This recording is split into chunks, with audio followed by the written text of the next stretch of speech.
economic stability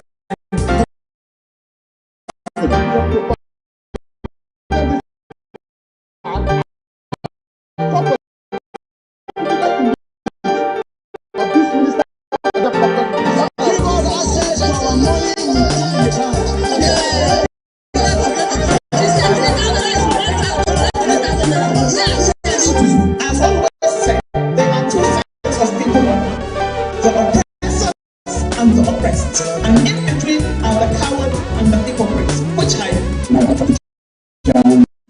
how high the obstacles we always overcome. What Nigerians believe that is not about who can come and salvage us from where we are.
The transition on Atlantic Television Network. Rivers State House of Assembly has frowned upon the presentation of the 2025 appropriation bill by Governor Siminalayi Fubara to the three-member assembly led by Victor Oko-Jumbo, loyal to him. This was the theme of Tuesday's plenary, during which the House Judicial Committee, led by the Deputy Speaker, Dumli Mao, presented the Court of Appeal judgments which affirmed the legitimacy of the House as well as the speakership of Martin Amehuli. The Deputy Speaker then criticized the governor for disobeying the judgment. Two other lawmakers also expressed their very strong displeasure at the governor's actions, with a member, Smart Adoki, suggesting the judgment be submitted to security agencies for action. In his remarks, the Speaker, Right Honorable Martin Chike Amehuli, stated that in the recent Court of Appeal judgment, the appellants, including the governor, lost on all grounds of appeal, except on the withholding of federal allocation to the state. The Speaker averred that, regrettably, Governor Fubara now sees himself as one who is above the constitution of the country and the judgment of courts, adding that such recklessness is an invitation to self-help and anarchy. Recall that on Monday, Fubara presented the 2025 budget proposal of 1.1 trillion naira to the Victor Oko-Jumbo-led assembly. Fubara had described the 2025 budget as a blueprint for consolidating the achievements of his administration in 2024 while charting a new course for sustainable development. Rivers State Police Command, through the operatives of the C4I Intelligence Unit, has apprehended a cab driver accused of targeting lone female passengers to rob them of their personal belongings. SP Grace Irene Koko, spokesperson for the Rivers State Police Command, in a statement on December 31st, 2024, said the suspect, Mwana Andrew, aged 44 years, a native of Abo Mbise, Imo State, exploited the use of his private plate numbered vehicle to carry out his criminal activities. SP Oko said during interrogation, Wana confessed to his crimes, revealing a co-conspirator, Gaba Adamu, a 38-year-old Buriu the Change operator from Kano. Adamu, who operates around the hotel presidential axis in Port Harcourt, acted as the receiver for the stolen items. He admitted purchasing the last set of phones for 120,000. Wana also confessed to having robbed multiple victims since he started the degenerate practice in August 2023. In a related development, the Rivers State Police Command has apprehended 2 suspects involved in sophisticated online fraud and relationship scams. SP Koko disclosed that one prominent case centered on Sandra Austin, a Nigerian residing in Ontario, Canada, who fell victim to a deceptive scheme orchestrated by these fraudsters. SP Koko said the suspects detailed their methods to the police, explaining that they acquired phone numbers through a dealer who remains at large, specializing in cloned SIM cards. To avoid detection, they processed most payments through cryptocurrency wallets. The investigation has also revealed that they relied heavily on social engineering tactics and fake online personas to manipulate their victims.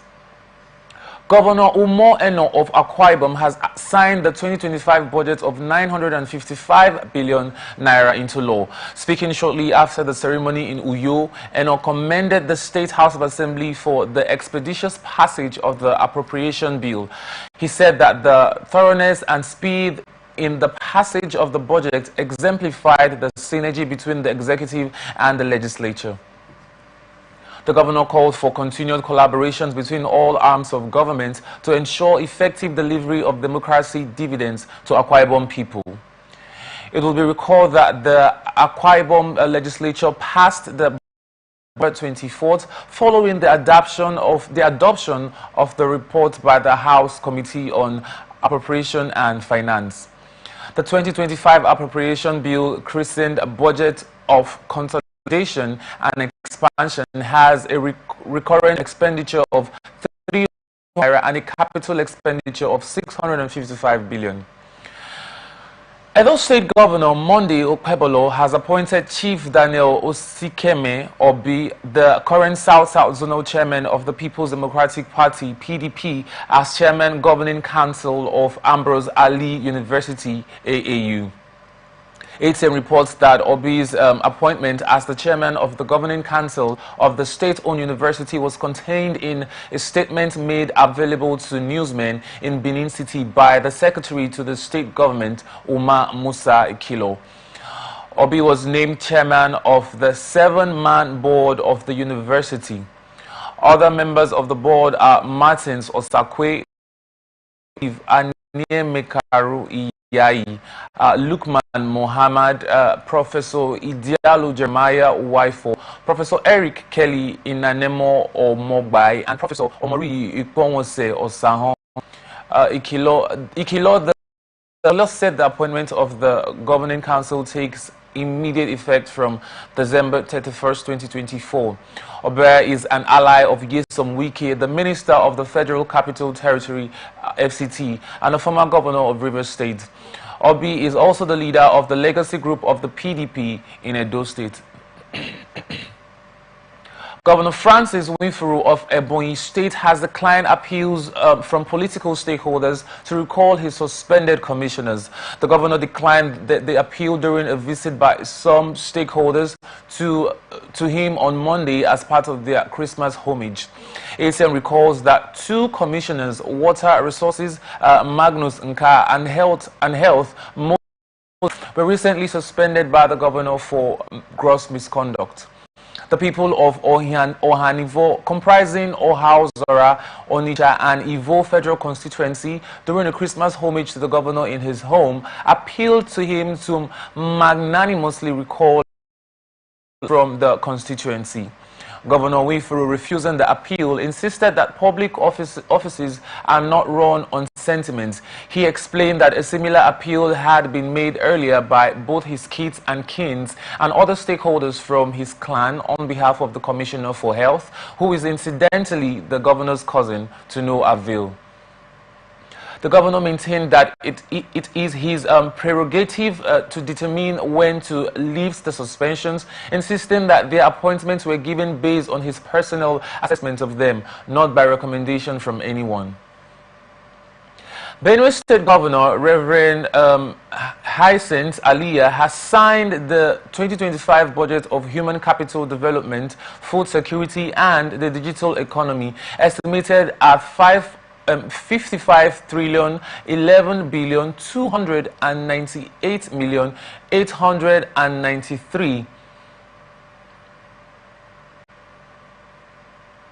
845 naira into law.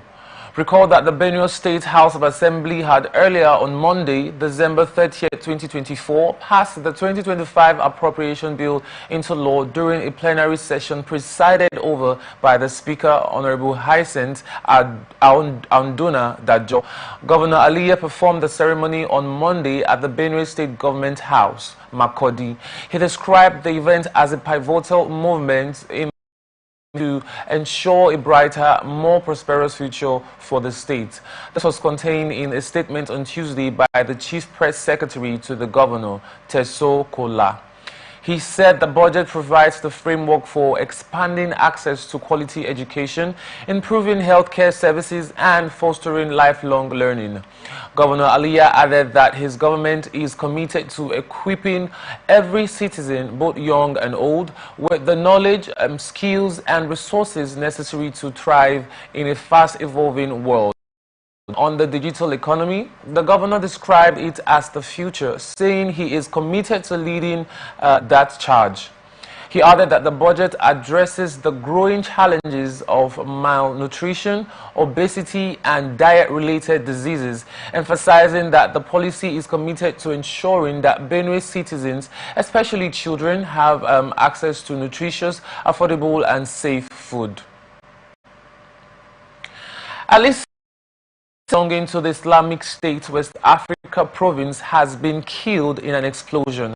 The development occurred while the terrorists were attempting to prepare improvised explosive devices.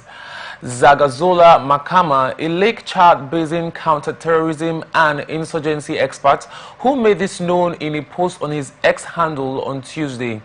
Makama said that impeccable sources confirmed to him that the incident occurred on December 30th, 2024, in a locality between Ban and Koleram in the far Lake Chad Basin of Borno State.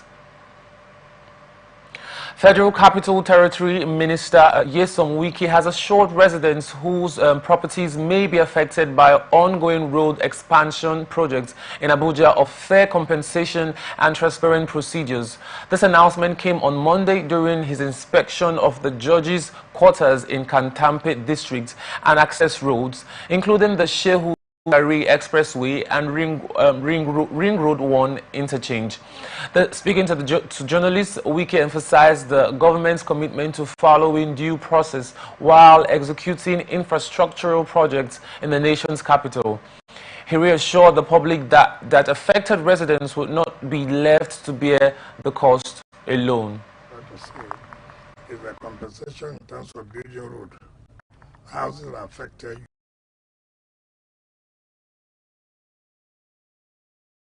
You pay part of it, or if the entire house is going down, you pay the full compensation. But not when you are saying that you want to settle the entire community, because the road is not passing through the entire community. It's a section of the community. So we'll do everything and what lead community that will benefit from this road directly. You can imagine how it was and see how it is now. And then by the time it is finished, we street lights everywhere. I mean, it is to their own benefit. So I appeal that everybody should give support so that we can achieve this very important project. You should have said, I can't set an example for myself and mark and grade myself. So it is for the public to really. I will have a presidential monitoring team for the deliverables. They should be able to see that whether we have done what was supposed to do and to what extent have we done. But if we say generally, I'm satisfied with what the government has done, and as a relates to FCT, yes, I would say I'm very much satisfied. Wiki expressed his satisfaction with the progress of ongoing construction work at the Judges' Quarters in Kantampe District and other key infrastructure projects within the city, observing significant advancements in the construction of the Judges' Quarters and the access roads and describing them as remarkable. As regards the projects, you can attest to the fact that there's very much improvement. The progress is so much from the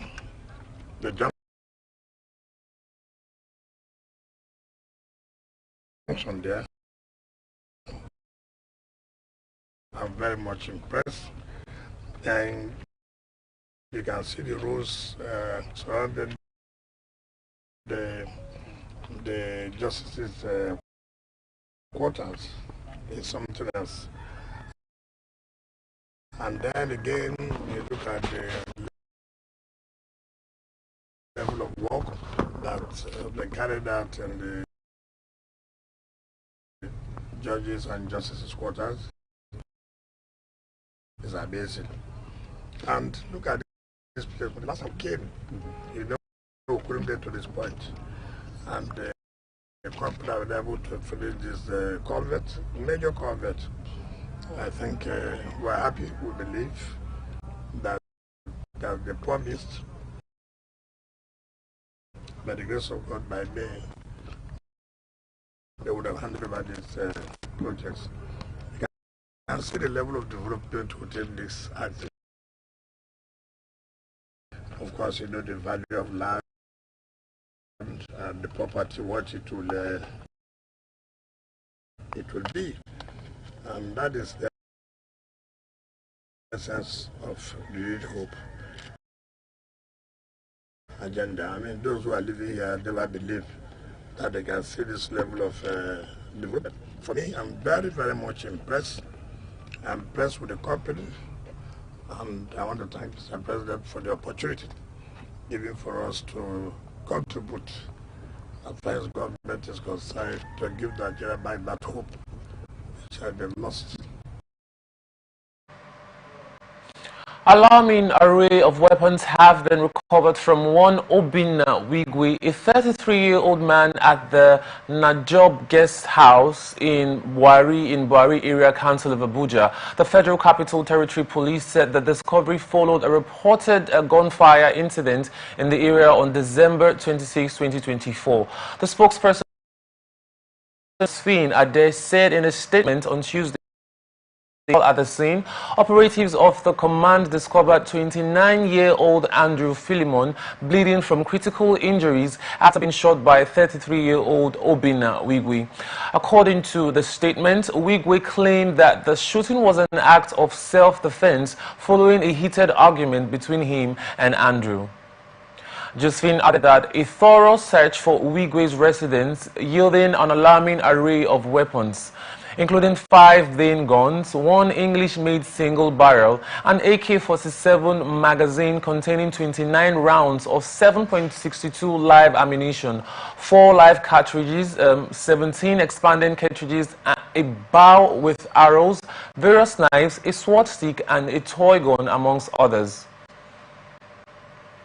Minister of FCT, Barrister Nyesom Wike, says FCTA will not again extend payment of ground rents for those who refuses to pay within 2 weeks already given. Hence, the land has been allocated to carrying out the inspection on the ongoing connection of Apo-Wasa Roads, Appeal Court Complex and Saburi Road in Abuja on 31st December 2024.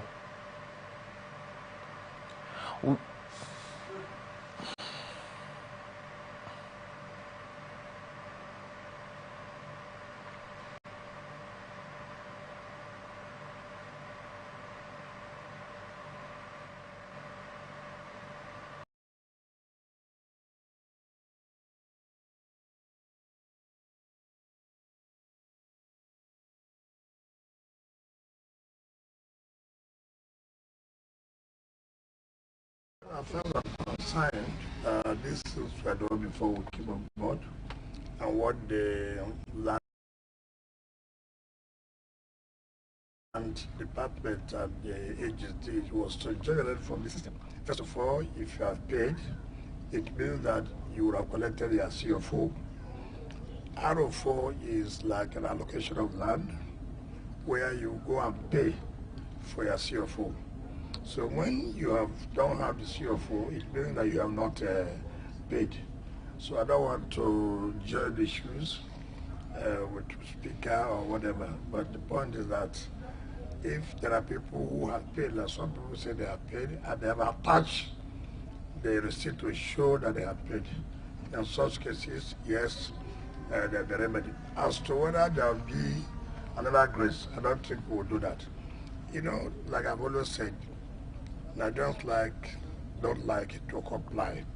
This allocation was done more than 10 years ago. It was not as if it was done during our own time.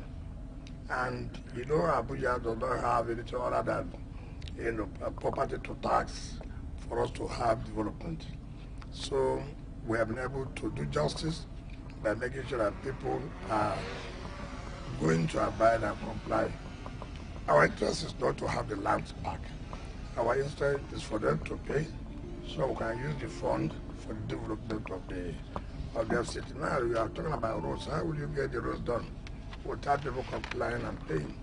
So we will not, I don't think we want to give another day of grace. After it expires, we will reallocate all those lands so that people are interested. Wike expressed his satisfaction with the progress of work, giving assurance of commissioning the roads next year, 2025, for use of residents, as he prays that God secures Abuja as residents celebrate a new year. The OSEX2, which is being carried out by CGC, they have settled it again that the grace of God, they will hand over that OSEX2 by May. I believe them. This is not the first time they have made promise. They have made promise and they have fulfilled the promise they have made. So I'm not ready to doubt them. And also look at the quality of work. It's somewhere they are trying to have access to the stones. Then we went to the Koroba division of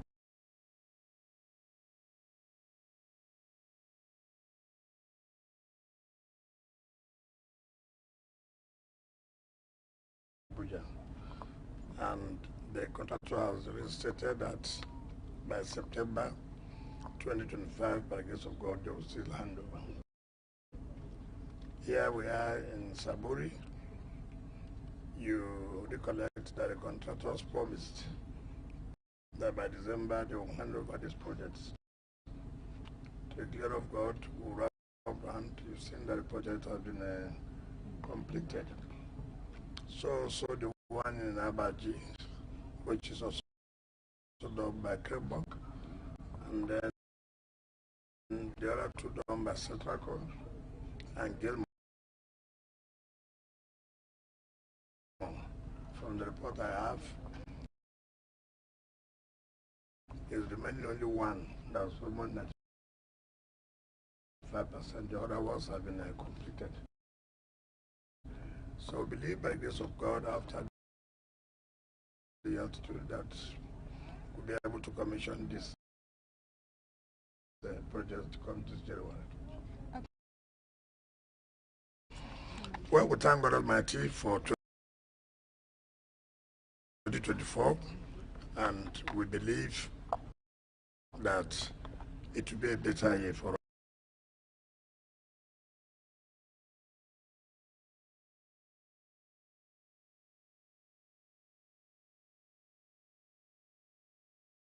us, God willing. What we say require is the support of residents, of business owners, so that we can achieve more than what we have achieved in 2024. So I pray that God Almighty will continue to protect us, give us better security as we found it in 2024. Everybody can see even between this festive period, security is quite intact, and we believe by 2025 we'll get a better Abuja. Governor Amadu Fintiri of Adamawa State has warned his appointees campaigning for any elective office for 2027. He told the appointees on Tuesday that their respective task right now should be delivering the expectations of their current offices, and they risk losing the offices if they do not face their tasks. Speaking at the 2024 end-of-year stakeholders meeting of the People's Democratic Party, which was held at the Government House, Yola Fintiri emphasized that he remained committed to serving the people of the state rather than catering to the interests of a select few. Saying that his agenda for 2025 and beyond remains service to the people, Fintiri told his appointees to drop all campaigns for 2027. Also at the PDP stakeholders meeting, where Deputy Governor Caleb Tawa Farauta, the three senators from the Adamawa State House of Assembly, Speaker, and all the PDP Assembly members, as well as executives, cabinet commissioners. Nasarawa State Governor Engineer Abdullahi Suli has suspended the chairman and members of the State Teachers Service Commission over an illegal recruitment of over 1,000 teachers in the state. The governor had earlier in the year approved the recruitment of 1,000 teachers and recently directed the payment of all their entitlements, but the directive was greeted by a public outcry of non-payment. Worried by the outcry from members of the public in the state over alleged non-payment of salaries, Governor Sule summoned a meeting of members of the TSC, Commissioner and other officials of the State Ministry of Education on Monday at the Government House in Lafia. Understand the reason for the non-payment. During their submissions at the meeting, the chairman and members of the Teachers Service Commission admitted to employing over 1,000 teachers above the approved 1,000, making it over 2,000 without due approval. Governor Abdullahi Sule, displeased with the move, suspended the chairman and members and also ordered the setting up of a committee to investigate the illegal recruitment and submit a comprehensive report for further action. Kano State Police Command said it arrested no fewer than 2,425 suspected criminals and recovered firearms, weapons, illicit drugs, and stolen properties, among other exhibits. The command said the arrests were made from January to December 2024, and the State Police Commissioner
.34 suspected kidnappers, 10 suspected cattle rustlers, and 2 suspected gun runners. Others, he said, were 22 motor vehicle thieves, 58 suspected drug dealers, 18 human trafficking suspects, 46 tricycle thieves, 28 motorcycle thieves, 4 suspects arrested for forgery, 27 suspected fraudsters, and 1,987 suspected thugs. Similarly, the command had rescued a total of 40 human trafficking victims, 13 kidnapping victims, and 2 abduction victims. He added that 7 AK-47 rifles, 1 Beretta pistol, 1 pump-action rifle, 4 Dane guns, 7 locally made guns, 4 toy guns, and 47 cutlasses and 198 knives were recovered.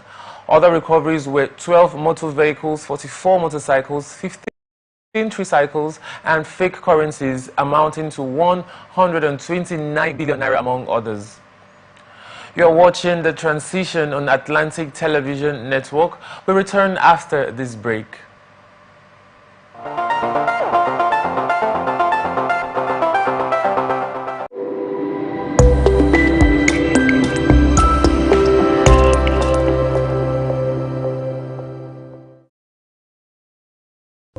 From the lines across the ocean to the land beyond the mountains, through the Sahara, we bring all the sport news, live analysis, expert discussions on trending stories in politics, business, socio-economic, sports, and documentaries. So catch all the updates on the happenings around the globe. Stay focused on the fact today. Only on ATN.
Television Network. Now the rest of the stories. Federal Republic of Nigeria, through the Ministry of Foreign Affairs, has reaffirmed its commitment to peace, stability, and regional harmony in West Africa. The assurance followed a recent statement from President of the National Council for the Safeguard of the Homeland of Niger, Abdurraham Tichani, who alleged that the Nigerian government was colluding with France to destabilize his country.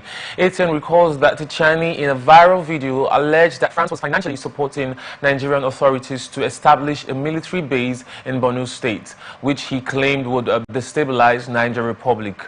Reacting to the matter, Nigeria's Minister of Foreign Affairs, Ambassador Yusuf Maitama Toga, in a statement on Tuesday, assured that Nigeria remains steadfast in its desire to dialogue, which are the cornerstones of sustainable solutions. The minister stated that Nigeria has no plans to embark on any actions that would undermine the sovereignty and security of Niger, as alleged by Tichani. According to the minister, Nigeria and Niger share deep historical and cultural ties, underscored by trade and economic interdependence, stressing that the enduring connections are reminders of our intrinsically linked destinies. Indonesian ambassador to Nigeria and ECOWAS, Usra Harahab, says both countries share similar defense and security experiences and interests, even as they are working closely to deepen collaboration against terrorism. The ambassador, who is a retired Air Vice Marshal in the Indonesian military, said this in an interview with the newsmen on Tuesday in Abuja. Harahab said within 6 years of his duty tour in Nigeria and ECOWAS, he had deployed his military experiences to bear on ensuring that Indonesia's diplomatic military engagements were rooted in the sub-region. According to him, his he's having concurrent accreditation as ambassador to ECOWAS, made him also reach out to Mali, Burkina Faso and Niger in the heat of their threats to quit ECOWAS. The envoy said that in line with the military cooperation between Indonesia and Nigeria, he also facilitated the training of young Nigerian military officers to Indonesian Defense University on scholarships. The outgoing ambassador disclosed that one of his greatest achievements and legacies was his subtle diplomatic engagements in Nigeria and the entire ECOWAS sub-region to curb the surge of terrorism. ASN reports indicates that Nigeria is Indonesia's second largest trade partner in Africa after South Africa, with current trade volume between them hitting about $4 billion. Defense headquarters said on Tuesday, December 31st, 2024, that combined ground, sea and air forces prosecuting the war against insecurity in the country neutralized a total of 10,937 terrorists, arrested 12,538 others, and rescued 7,063 kidnapped hostages. It noted that the offense which took place from January till date resulted in troops significantly degrading the military capabilities as well as fighting capabilities of terrorists. Director of Defense Media Operations, Major General Edward Boba, while making this known, said during the course of the year, troops eliminated over 1,000 notable terrorist leaders, commanders and combatants, among others. Major General Buba said that during gunfights that ensued, troops recovered 8,815 weapons, 228,000 ammunitions, 4,332 AK-47 rifles, 1,244 locally fabricated guns, 838 Dane guns, 259 pump-action guns, 128,496 rounds of 7.62 millimeters special ammo, 45,445 rounds of 7.62 millimeter NATO, 5,103 cartridges, 2,131 assorted arms, and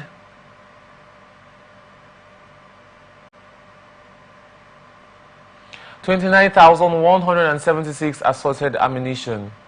Detailing the operations, the DMO said troops of Operation Hadarin Daji in the northwest in the course of the year neutralized 2,906 terrorists, arrested 1,856 suspects, and rescued 2,616 kidnapped hostages.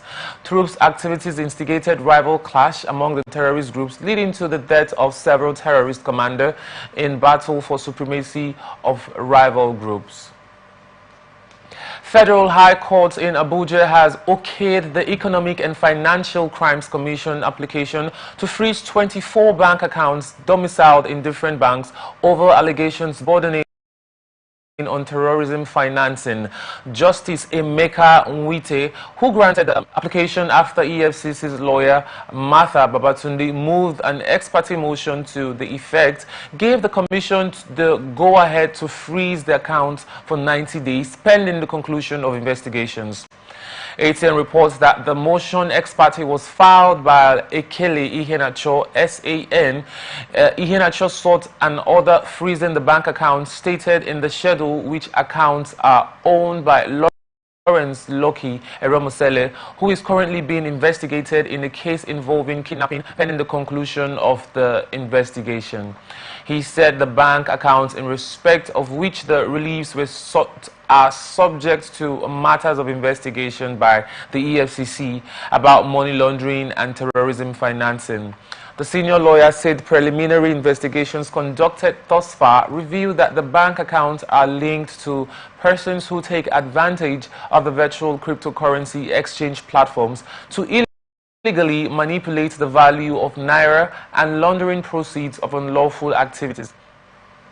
When Justice Nwite asked for how long the investigation will be conducted, Babatunde said within 90 days. The judge who granted the prayer adjourned the matter until March 24, 2025 for mention.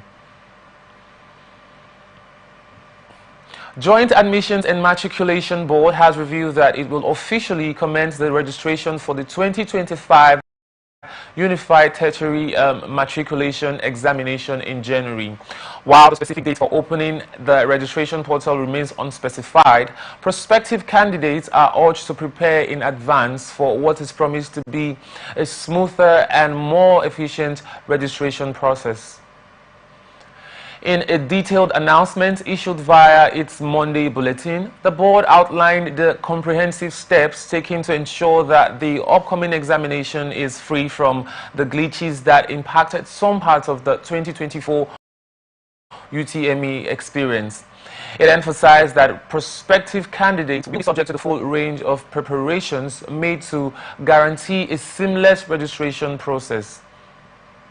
Though the registration portal's officially launch date is still pending, JAMB made it clear that early preparations are critical, especially the need for candidates to have their personal information ready. One of the primary steps advised to prevent delays is the creation of a profile by candidates via text message using the format NIN space followed by the 11-digit NIN number to 55019. According to the board, this action will expedite their registration once the portal opens. Reflecting on the challenges that occurred during the 2024 UTME, JAMB has asserted that it thoroughly reviewed all aspects of the previous exam cycle. A New Year's resolution is a tradition most common in the Western world, but also found in the Eastern world, in which a person resolves to continue good practices, change an undesired trait or behavior, accomplish a personal goal, or otherwise improve their behavior at the beginning of a calendar year. In recent years, Nigerians have also joined the list of nations who uses this practice as a guide to set out new paths for the new year. Correspondent Rotimi Adewuyi spoke with some Nigerians on what their new year resolutions are, and here is his report.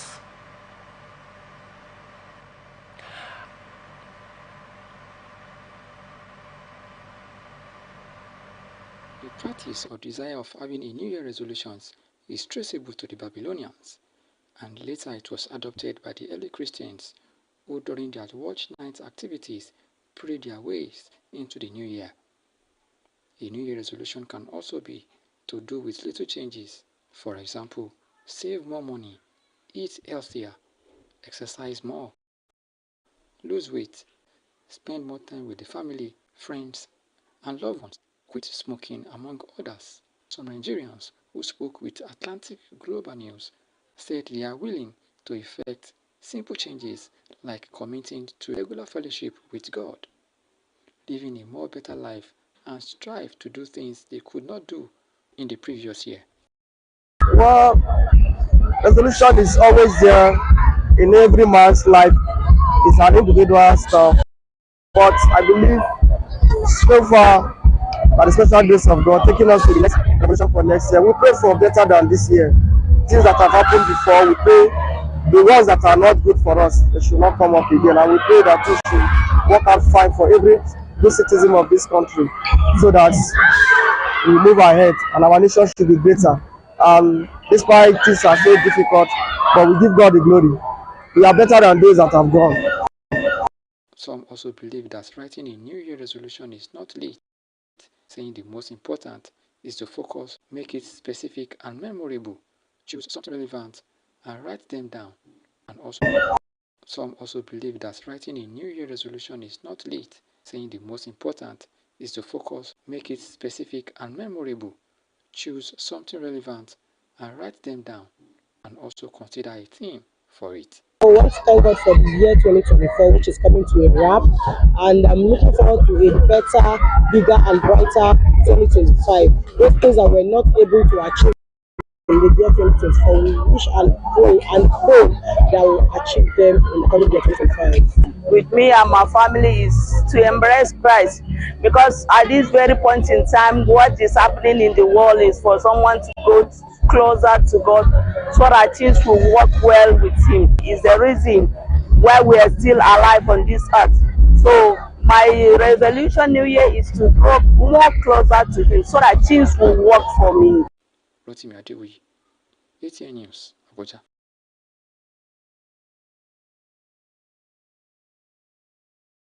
refinery, not operational for the past 10 years, caused a short in supply of petroleum products in the country. While speaking on Atlantic Television Network program ATN Blowout, Mr. Young Ayotamuno said Port Harcourt and Warri refineries resuming operations will help cut down the prices of petroleum associated costs, such as landing costs and foreign exchange will be reduced. So demand and supply. And part of what has been the narrative is that we have short supply of petroleum products, and our refineries for more than 10 years have not actually worked. If our refineries had worked, then we know that we'll have more supply of petroleum products in the economy. Now that Port Harcourt refinery had begun working, and then Warri refinery so sooner had also joined, just within this third quarter, within a space of 1 month, if I should say so. It's a sign of good things to come. We'll have more petroleum products. We won't get all this information about landing costs and no landing costs. Definitely there will be some costs associated with it. But then landing costs, looking for foreign exchange by owners of depots, by retailers and so on. All those things will now be taken off, the negotiation table when it comes to pricing. So we expect prices to reduce. We expect that there will be more product. This comes after Nigerian National Petroleum Company Limited announced the resumption of operations at the 125,000 barrel per day Warri Refining and Petrochemical Company in Warri, Delta State, after almost a decade.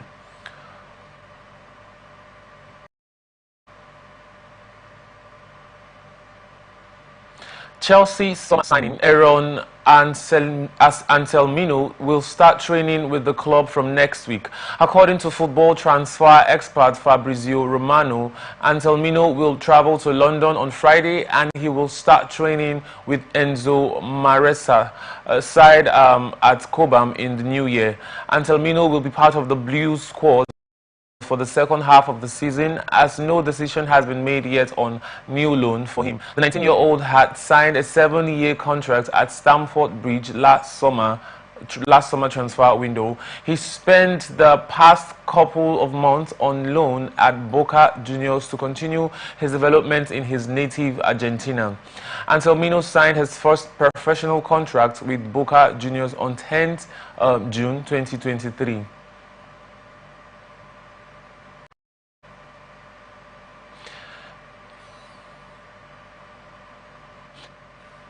And that's the size of the package for today. Thanks for joining us. I am Francis Neka.